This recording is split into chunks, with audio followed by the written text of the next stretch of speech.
በጣም ይቅርታ። ምን አማርኛ?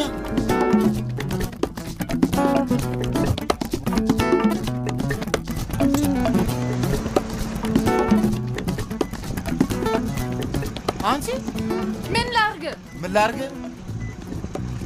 ሄሎ ተሺ፣ አንተ ምንድነው ግን እየተደረገ ያለው ነገር እንዴ? እቺ ቆይ ከፈረንሳይ ነው ከፈረንሳይ ለጋሲዮን መጣች አልኩ። አማርኛ እኮ ትችላለች እኮ እንዴ!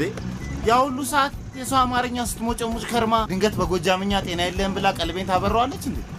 እኔ በጣም የፈራኋት እቺን ሴትዮ ወይ ሌላ ሰው ላክ። እቺ ኢንተርፖል ወይ ሲአይኤ ነገር ሳትሆን አትቀርም።